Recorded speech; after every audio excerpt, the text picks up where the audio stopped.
Dinesh Kalita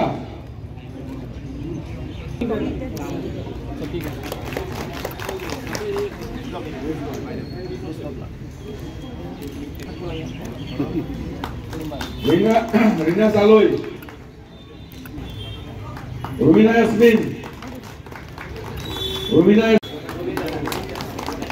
Rabin Deka Mona Lisa Kalita এই তিনিগৰাকী আমাৰ জিলা পৰিষদৰ প্ৰাৰ্থী আৰু অন্যগৰাকী আহিব আজি শেষৰ দিনত মনোনয়ন পত্ৰ দাখিল প্ৰক্ৰিয়া ইতিমধ্যে চলি আছে আজি 3 বজাত আনুষ্ঠানিকভাৱে এইবেলি পঞ্চায়ত নিৰ্বাচনৰ নমিনেশ্যন অৰ্থাৎ মনোনয়ন সমাপ্তি হ'ব সেই নিমিত্তে 31 নং ৰঙিয়া বিধানসভা সমষ্টিত আমাৰ 4টা জিলা পৰিষদ হৰদত্ত বীৰদত্ত জিলা পৰিষদ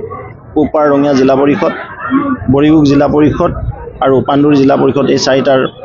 প্ৰাৰ্থীসকল ইতিমধ্যে আহি পাইছে ভাৰতীয় জনতা পাৰ্টি আমাৰ মনোনীত প্ৰাৰ্থীসকল লগতে 25খনকৈ আমাৰ যি পঞ্চায়ত আছে এই পঞ্চায়তৰ সন্মানীয় যি এপি মেম্বাৰ বুলি কয় আঞ্চলিক পঞ্চায়তৰ সদস্যা পদৰ কাৰণে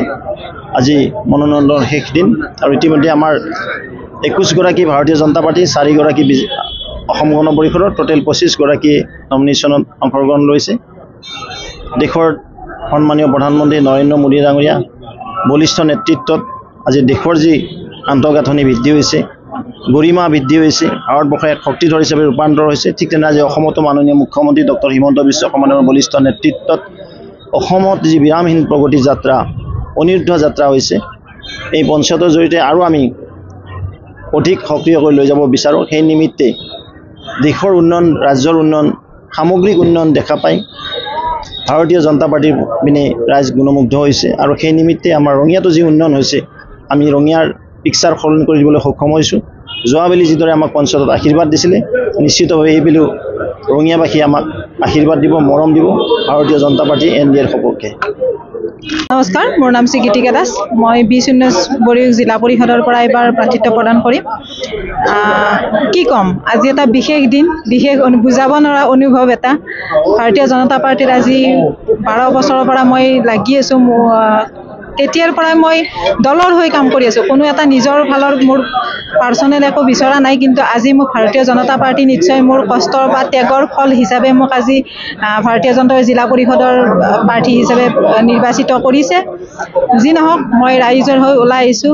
ৰাইজৰ হৈ কাম কৰিম চেষ্টা কৰিম কিমানখিনি কি অসুবিধা আছে জানি বুজি লৈ মই ৰাইজৰ কাম কৰাৰ কাৰণে চেষ্টা কৰিম ধন্যবাদ নমস্কাৰ মানে মোৰ আমাৰ নিশ্চয় সকলোকে এটা ধন্যবাদ জ্ঞাপন কৰিছোঁ মই আগন্তুক এই আমাৰ পাণ্ডুৰ মাজৰ পৰা জেপিচি ইলেকশ্যন খেলি আছোঁ গোটেই সকলো সহযোগিতা বিচাৰিছোঁ আমাৰ মেইন দায়িত্ব হ'ল উন্নয়ন আৰু আমাৰ ভজদাৰ নেতৃত্বত আমাৰ মাননীয় মুখ্যমন্ত্ৰী হিমন্ত বিশ্ব শৰ্মাৰ নেতৃত্বত উন্নয়নৰ এটা দৌৰ চলি আছে গতিকে আশা কৰোঁ আপোনালোকে সকলোৱে ভোট দি জেপিচি তথা আমাৰ কাৰ্যসমূহ কাৰ্যতাক জিকাই আনি এটা উন্নয়নৰ ধাৰা অব্যাহত ৰাখে ইস্যুটো আমাৰ উন্নয়ন বেলেগ একো নাই আৰু উন্নয়নে পানীৰ সমস্যাত বৰ্তমান মই জনাত বিশেষ একো সমস্যা নাই সৰু সৰু সমস্যা আছে কাৰণ আমাৰ বিধায়ক মহোদয় আমাৰ অসম চৰকাৰে গোটেইখিনি সমস্যা সমাধান কৰিছে গতিকে বিশেষ মই জনাত একো বিশেষ হৈছিল আৰু যিখিনি আছে আমাৰ পঞ্চায়ত প্ৰতিনিধিয়ে আগতে কৰিছে আৰু ভৱিষ্যতেও কৰিব বুলি আশা থাকিল